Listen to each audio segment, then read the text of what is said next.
You may well have thought there was nowhere further for Amazon's The Rings of Power to fall.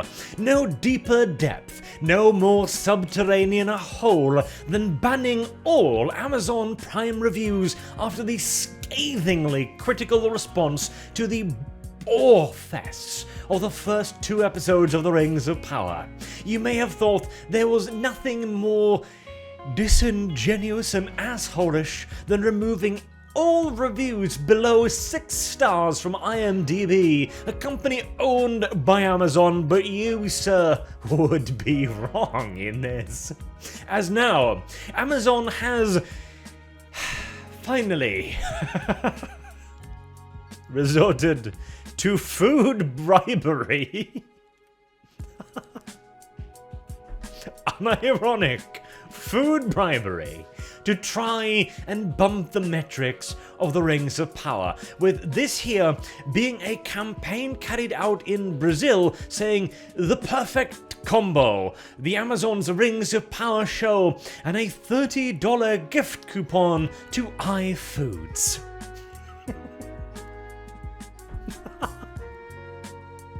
It's just...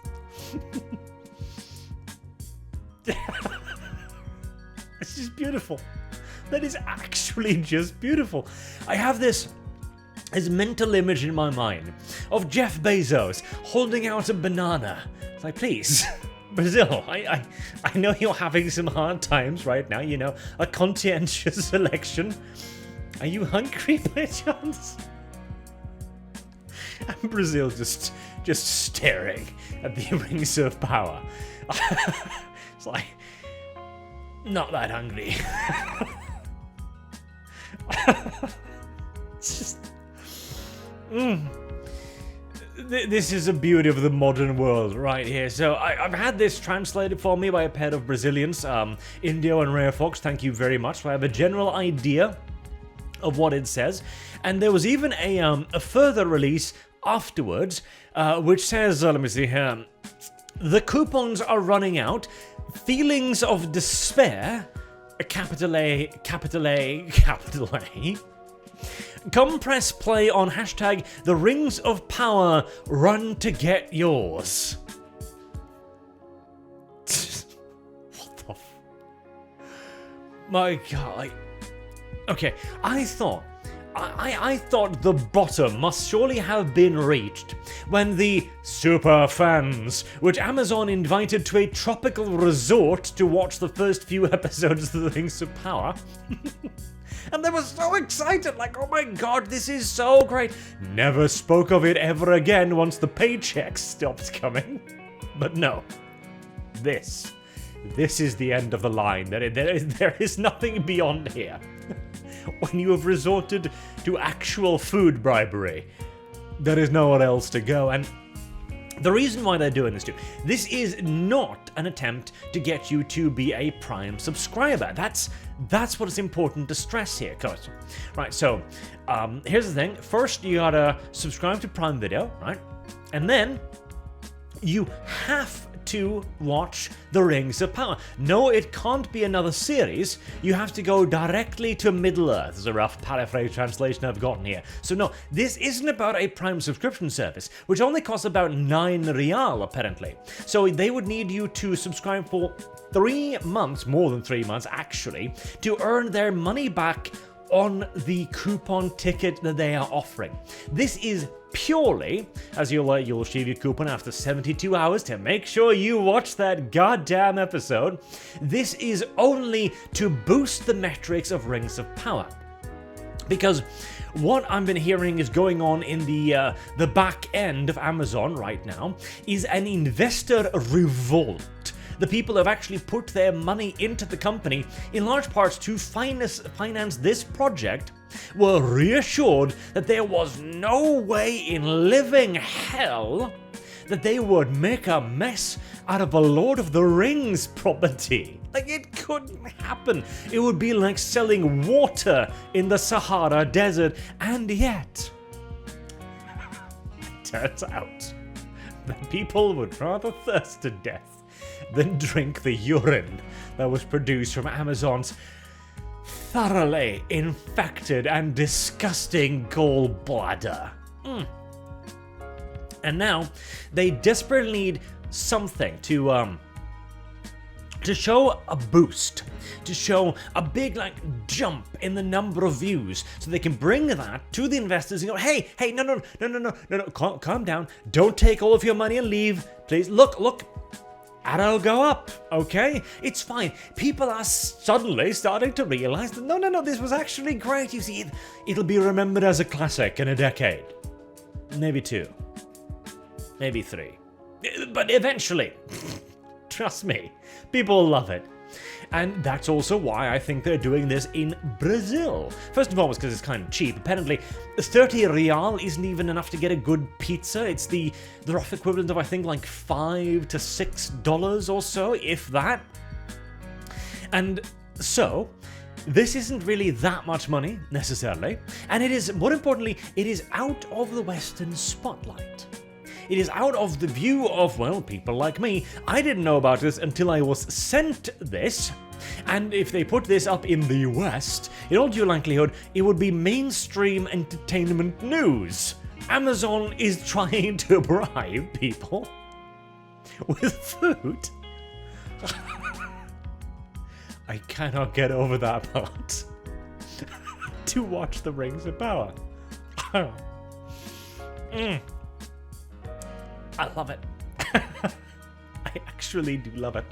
And the thing is too, this isn't actually a particularly stupid move, because you present this at an investor meeting, right? You're surrounded by rich people, very rich people, who live in their skywards mansion orbiting the Earth, you know, generally speaking. And they're not going to have the faintest clue about a 30 real, Brazilian real coupon to watch the Rings of Power. And so all they're going to see is that actual spike. And Amazon's going to be like, look, there was a huge spike, isn't it amazing? They're not going to mention why. And the people watching are probably aren't going to mention why either. Like, oh, why is that? Well, yes, we know it's the popularity of the show finally showing its strength, you see. Because unless they specifically ask for the exact reason, maybe they don't know. Maybe it'll be a fact they kind of forget. There are many ways to finesse the rules of disclosure for shareholders, after all. Oh, God. I don't think it'll help, though, because, again, the problem is, there's been a lot of rumors going around as well that they're trying to fire the showrunners, and my God. I mean, if I was Jeff Bezos, I'd probably have moved beyond firing at this point and looking up hitmen on the dark web, frankly. Hypothetical, YouTube, calm down. But the problem is, they are bound by contract. Now, we don't know precisely what contract, but the showrunners themselves claim that they have been contracted for the entire delivery of the whole series. Meaning that even if Amazon wanted to, they couldn't sideline them, at the very least not easily. Like, they could potentially, I don't know, presuming, depending on how the contract is written, send them off to do something else and hire a different team to actually do the writing, whilst the directors are still technically the directors, maybe. Again, depends upon exactly the wording of the contract, but there doesn't seem to be an easy way for Amazon to get rid of them, because if they could, I think they probably already would, honestly, especially after having shunted their little asses off from New Zealand to a studio in London. That is quite the demotion there as well, to try and, you know, save a little bit of money after the financial disaster that the show has now demonstrably been. To the point where they need to throw yet more money on the pyre just to try and salvage some kind of credibility with the money bags. I don't know if it's going to work, though. Because the thing is, the investors themselves, after this enormous backlash, probably at least had a look at the show. Like, they watched the first episode and went, yeah, I see why nobody told me about this. Good God. Oh, God. Like, what else is there to say? What else is there actually to say beyond... shrug. Amazon, like, just Bezos, investors, Amazon in general. Take a step back. Think about what you're doing with this campaign. Break it down a bit, analyze it, and then ask yourselves, how many fuck-ups must you have stacked upon one another to arrive at this point? And then go back in time and do the exact opposite of everything you had ever planned to do with the Rings of Power, and maybe, just maybe, you might be able to salvage at least some shred of credibility as a studio. Maybe. I don't think you can. I think it's too late at this point, but at least it's a possibility. It is the final straw that you can grasp at this point, as Amazon Studio is probably heading for a rapid foreclosure at this rate. And I shan't be too sad to see it come about either, frankly. It'll be a wonderful lesson to everyone else, if nothing else, a cautionary tale that they can tell at the other studios. Remember what happened to Amazon Studios. Until next time, I've been Arch. Thank you all very much for watching, and I hope to see you all again soon. And hopefully I won't even have to bribe you with food. Have a good day.